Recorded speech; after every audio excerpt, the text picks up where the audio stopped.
నేను చెప్పే స్టాక్స్ కానీ ఇక్కడ చూపించే చార్ట్స్ కానీ ఇవన్నీ టెక్నికల్ లెవెల్స్ మాత్రమే. ఏ స్టాక్ కూడా బై ఆర్ సెల్ రికమెండేషన్ అయితే కాదు. ఈ స్టాక్ హాయ్ ఫ్రెండ్స్, నేను ఆర్పి. ఈరోజు 6th ఏప్రిల్ 2026. చాలా రోజుల తర్వాత నేను వీడియో చేయడం జరుగుతుంది. సో కొన్ని అనివార్య కారణాల వల్ల చాలా రోజులు నేను వీడియోస్ చేయలేకపోయాను. ఇప్పటి నుంచి కంటిన్యూస్గా చేయడానికి ప్రయత్నిస్తాను. ఈరోజు మార్కెట్లో ఒక మంచి ర్యాలీనే చూసాం. నిఫ్టీ బాగానే పెరిగింది. 255 పాయింట్స్ పాజిటివ్లో 22,968 దగ్గర క్లోజ్ అయింది. అయితే నిఫ్టీ 50 స్టాక్స్లో చూస్తే మనకి 45 గెయినర్స్ ఉంటే 5 స్టాక్స్ మాత్రం లూజర్స్లో ఉన్నాయి. ఈరోజు టాప్ గెయినర్ ట్రెంట్లో రికవరీ ఉందా, లేకపోతే స్టాక్ ఇంకా హైయర్ లెవెల్కి వెళ్ళొచ్చా, ఇది మనం ఈరోజు టెక్నికల్ చార్ట్లో కూడా చూద్దాం. దాని తర్వాత బాగా పెరిగిన స్టాక్లో Shriram Finance, Axis Bank, Adani Enterprises, Titan, SBI Life, L and T, UltraTech Cement ఇవన్నీ కూడా పెరిగితే లూజర్స్ చూద్దాం. ఈరోజు మెయిన్గా 5 స్టాక్స్ మాత్రమే నిఫ్టీ 50లో లూజర్స్లో ఉన్నాయి. ఇందులో టాప్లో ఉంది రిలయన్స్. అంటే మనకి ఇండెక్స్ ఇంత పెరిగింది కానీ రిలయన్స్ నెగిటివ్గా ఉంది. ఇది ఒక్కటే మనకి రిలయన్స్ చేయబట్టి నిఫ్టీని ఇంకో కొంచెం డౌన్ సైడ్లో క్లోజ్ చేసింది అనుకోవచ్చు. అదర్వైజ్ ఇక్కడ నుంచి ఇంకొక 30-40 పాయింట్స్ ఆర్ 50 పాయింట్స్ పైకి వెళ్ళొచ్చు. ఇన్ కేస్ రిలయన్స్ కూడా పాజిటివ్గా క్లోజ్ అయినట్టయితే ఇంకా హైయర్ లెవెల్కి వెళ్ళే అవకాశాలు ఉండేవి. తర్వాత ఓఎన్జీసీ కూడా కొంత వీక్నెస్ కనిపించింది. Max Health, Eicher Motor, JSW Steel ఇవి మాత్రం నెగిటివ్గా క్లోజ్ అయినాయి. ఓవరాల్గా నిఫ్టీ 500 స్టాక్స్ తీసుకుంటే మార్కెట్ బ్రెడ్త్ చాలా పాజిటివ్ ఉండింది. 392 స్టాక్స్ అడ్వాన్స్ ఉంటే 108 స్టాక్స్ డిక్లైన్లో ఉన్నాయి. సో మ్యాక్సిమం స్టాక్స్ పాజిటివ్గా క్లోజ్ అయ్యాయి అనుకోవచ్చు. ఇంకొక విషయానికి వస్తే మనకి mid cap and micro cap, తర్వాత స్మాల్ క్యాప్, ఈ స్టాక్స్లో కొంత బయింగ్ ప్రెషర్ కనపడతా ఉంది లోయర్ లెవెల్స్లో. ఎందుకంటే ఈ స్టాక్స్ అన్నీ కూడా బాగా బీట్ అండ్ డౌన్ అయ్యాయి. సో మార్కెట్తో పాటు బాగా డౌన్ అయిన స్టాక్స్లో కొంచెం క్వాలిటీలో ఉన్న స్టాక్స్ మాత్రం కొంత బయింగ్ కనపడతా ఉంది. వాటిలో మనం కాన్సన్ట్రేట్ చేయొచ్చు. ఇప్పుడున్న మార్కెట్ కండిషన్స్లో ఓవరాల్గా మార్కెట్ ట్రెండ్ ఇంకా కంప్లీట్ పాజిటివ్లోకి రాలేదు. ఈ 2-3 రోజులు కొంత రెండు సెషన్స్లో ర్యాలీగా వచ్చింది కానీ బట్ ఓవరాల్ ట్రెండ్ మాత్రం వీక్గానే ఉంది. ఒకసారి మనం ట్రెండ్ చూద్దాం. ఇది Nifty daily candle stick chart. ఇక్కడ మనం గమనిస్తే కంటిన్యూస్గా ఫాల్ ఏదైతే ఉందో ఇది చిన్న చిన్న వేవ్స్ లాగా ఫాల్ అవుతూ ఉంది. ఈ ఫాల్ చూసుకుంటే మనకి లాస్ట్ ఈ సెషన్స్ చూస్తే ఇక్కడ నుంచి డౌన్ అయిన తర్వాత చిన్న రికవరీ, మళ్ళీ డౌన్, మళ్ళీ స్మాల్ రికవరీ, మళ్ళీ డౌన్. ఇప్పుడు రికవరీ మోడ్లో ఉంది. ఈ రికవరీ మోడ్ నుంచి మనం బయటకు వచ్చి ఒక పాజిటివ్, అంటే ఈ ఫాల్ ఆగిపోయింది, ఇక్కడ నుంచి ఇంకా మనకి పాజిటివ్ ఉండొచ్చు అనుకోవడానికి మాత్రం ఇంకా మనకి టైం ఉంది. మన కీ లెవెల్ కన్నా పైకి వెళ్తేనే మనం పాజిటివ్ బయాస్ అనుకుంటున్నాం. కీ లెవెల్ వచ్చి 23,180. సో ఈ లెవెల్ని క్రాస్ చేసి దానిపైన డే క్లోజ్ కావాలి. క్లోజ్ అయిన క్యాండిల్ కూడా ఇంపార్టెంట్. మనకి ఒక బుల్లిష్ క్యాండిల్తో క్లోజ్ కావాలి. అప్పుడు మాత్రమే మనం కొంత ఈ లోయర్ లెవెల్లో ఈ ప్రైస్ ఏదైతే ఉందో ఇక్కడ కొంతవరకు అరెస్ట్ అయ్యి హైయర్ లెవెల్కి వెళ్ళొచ్చు అనుకోవడానికి. అది ఇప్పుడు మనం కొన్ని లెవెల్స్ మనకి ఇంపార్టెంట్. రేపు ఎక్స్పైరీ కూడా ఉంది, ఆప్షన్ ఎక్స్పైరీ వీక్లీ. సో దాన్ని బట్టి కూడా మనం కొన్ని లెవెల్స్ మాత్రం చాలా జాగ్రత్తగా అబ్జర్వ్ చేయాలి. ఒకటి ఫస్ట్ ఇమీడియట్గా మనకి ఇప్పుడు 22,968 దగ్గర క్లోజ్ అయింది. సో డౌన్ సైడ్లో 22,760 మనకి ఫస్ట్ సపోర్ట్ లైన్ ఇది. దాని తర్వాత 22,625. ఏదైనా గ్యాప్ అప్ ఓపెన్ అయితే మాత్రం 23,180 స్ట్రాంగ్ రెసిస్టెన్స్ ఉంటుంది. కొంచెం కాషియస్గా ఉండాలి ఈ లెవెల్ దగ్గర. ఫస్ట్ ఇమీడియట్ రెసిస్టెన్స్ కూడా 23,045 దగ్గర ఉంటుంది. కానీ ఇప్పుడున్న మూమెంట్ ప్రకారం ఒకవేళ దానికన్నా పైన ఓపెన్ అయితే మాత్రం దీన్ని స్ట్రాంగ్ రెసిస్టెన్స్ లాగా తీసుకోవాలి. మనం లోయర్ లెవెల్లో ఈ నిఫ్టీలో ఎంటర్ అయితే మాత్రం మనం ప్రతిరోజు మన స్టాప్ లాస్ని ట్రైల్ చేసుకోవచ్చు.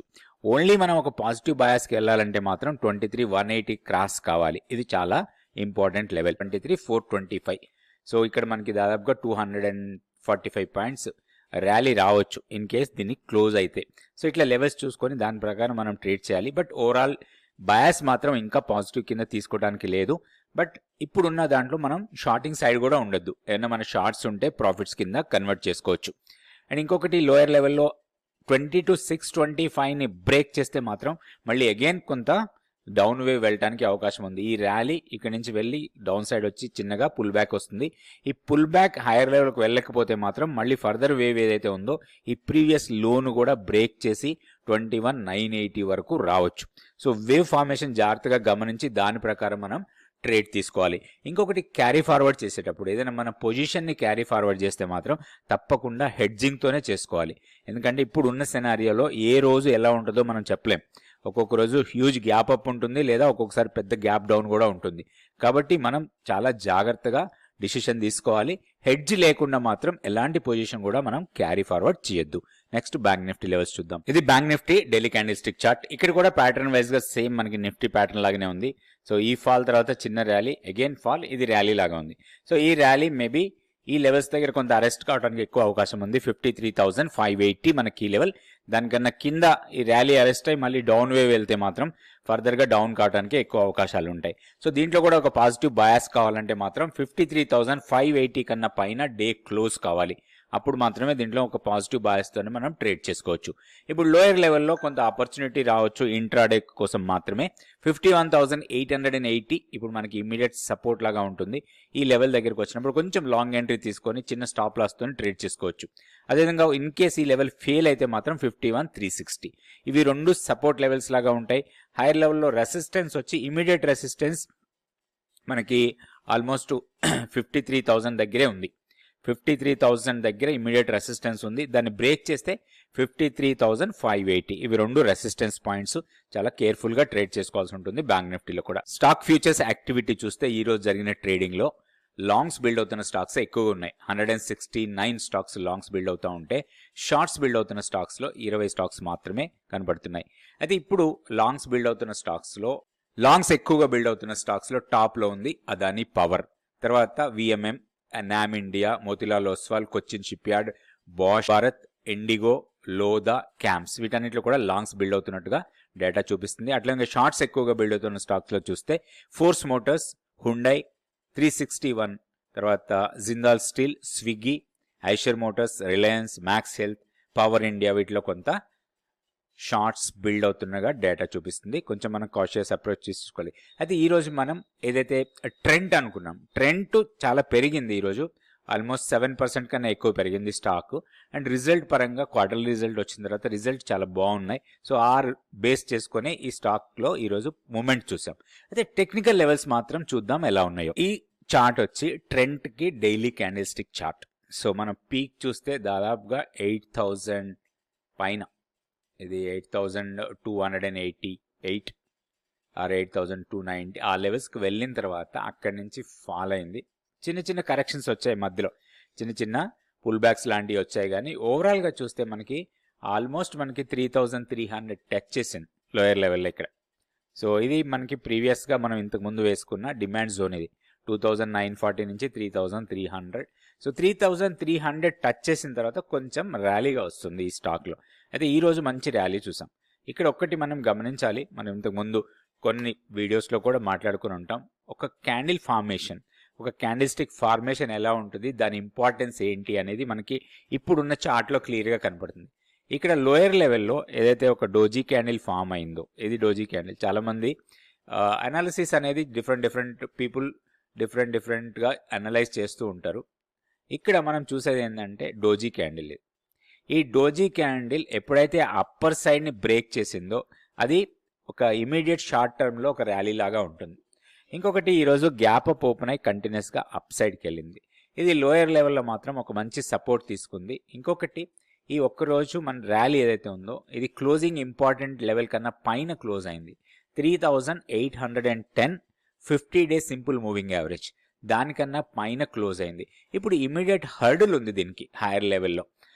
దీనికి ఇమీడియట్గా మనకి 3,980 ఇది ఇమీడియట్ రెసిస్టెన్స్ పాయింట్ లాగా ఉంటుంది.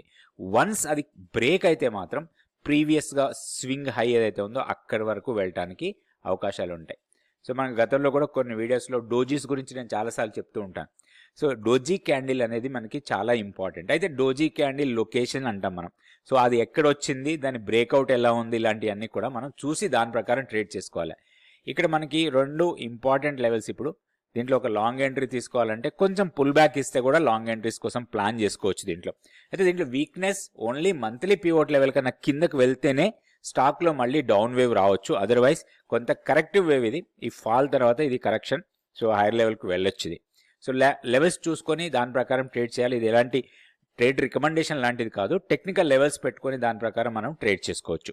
ఇక్కడ ఒక గ్యాప్ ఏరియా, ఈ గ్యాప్ ఏరియా కూడా మనకి ఇంపార్టెంట్ సపోర్ట్ పాయింట్ లాగానే ఉంటుంది. సో ఇప్పుడు మనకి హైయర్ లెవెల్లో రెండు రెసిస్టెన్స్ అనుకున్నాం. 3,980 ఒకటి, దాన్ని బ్రేక్ చేస్తే 4,200 వరకు. పెద్దగా టెక్నికల్ రెసిస్టెన్స్ పాయింట్స్ లేవు కాబట్టి దీని స్టాక్ని మనం రాడార్లో పెట్టుకొని మన ఆపర్చునిటీ ప్రకారం దీంట్లో ట్రేడ్ చేసుకోవచ్చు. ట్రెండ్ ఇది. సో రేపటి వీడియోలో మళ్ళీ ఒక స్టాక్ గురించి డిస్కస్ చేద్దాం. దాంతోపాటుగా నిఫ్టీకి బ్యాంక్ నిఫ్టీకి మన లెవెల్స్ చూసుకుందాం. Thank you so much for watching this video.